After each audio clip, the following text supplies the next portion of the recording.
Captain Miller படம் எப்படி இருக்குன்னா, இங்க குழாயை திறந்தா தண்ணி வராது, ரத்தம் தான் வரும், ரத்த பூமி. இப்படிதான் படம் பூரா ஆக்ஷன் ஆக்ஷன் ஆக்ஷன் தான். இந்த படத்தோட கதை என்னன்னா, வெள்ளக்காரங்க நம்ம நாட்டை அடிமையா வச்சிருக்கும் போது தனுஷ் வந்து அவங்களை எதிர்த்து போராடாம நான் வெள்ளக்காரங்கிட்டே வேலைக்கு போறேன் அப்படின்னு சொல்ல, கிராமமே சேர்ந்து எதுக்கு அவனுக்கு தேவையில்லாத வேலைன்னு சொல்லுது. அதுக்கப்புறம் ஒரு சம்பவத்தை செஞ்சு விட இப்ப ஒரு கிராமமே அவரை ஒரு துரோகியா பாக்குது. அது இல்லாம வெள்ளக்காரங்களும் இப்ப தனுஷை ஒரு விரோதியா பாக்குறாங்க. இப்படி எல்லா பக்கமும் கெட்ட பேர் சேர்த்த ஒருத்தன் எப்படி ஒரு மாவீரனா மாறி மக்களை காப்பாத்துறான்றதுதான் இந்த படம். இந்த படத்துடைய பாசிட்டிவ் நெகட்டிவ்ஸ் ரெண்டுத்தையுமே பார்த்துடலாம். பாசிட்டிவ்ஸ் வந்து தனுஷுடைய பர்ஃபார்மன்ஸ், அவர் பக்கத்து வீட்டு பையனா இருந்தாலும் சரி, பவர்ஃபுல்லான ரோலா இருந்தாலும் சரி, ரெண்டுத்தையுமே 200% கொடுப்பா. அப்படிதான் இதுலயும் வந்து வெறித்தனமான பர்ஃபார்மன்ஸ். குறிப்பா நாம தெரிஞ்ச ஒரு தப்பு பண்றோம்னு குற்ற உணர்ச்சியில அழற அந்த ஒரு இடம் வந்து வெறித்தனமா இருந்துச்சு.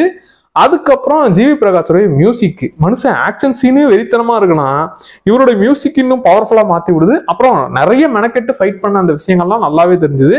அப்புறம் நான் மக்களை காப்பாத்துறதுக்காக வர ஹீரோ அப்படின்ற மாதிரி தனுஷை காட்டாம அவரே நிறைய தப்பு செஞ்சிருக்காரு, அந்த தப்பை திருத்திக்க இந்த ஒரு விஷயத்த பண்றாருன்ற மாதிரி காட்டினதும் நல்லா இருந்துச்சு.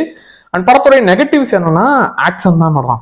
இது சண்டை படம் தான், வெறித்தனமான ஆக்ஷனுக்காக தான் வந்திருக்கோம், எல்லாம் ஓகே. ஆனா செகண்ட் ஹாஃப் பூரா சண்டையாவே இருக்குது, ரொம்ப லென்த்தா போகுது மேடம் ஆக்ஷன். கொஞ்சம் சண்டை நிறுத்திக்கோங்களேன்னு சொல்ற அளவுக்கு நிறைய சண்டை செகண்ட் ஹாஃப்ல போயிட்டே இருந்துச்சு. அப்புறம் இந்த கதை பாத்தீங்கன்னா ஆரம்பிச்சது இங்கேயாப்பா, அப்ப அடுத்தடுத்து இப்படிதான் போகும்னு நம்ம நினைச்சது அப்படியே நடக்கும்.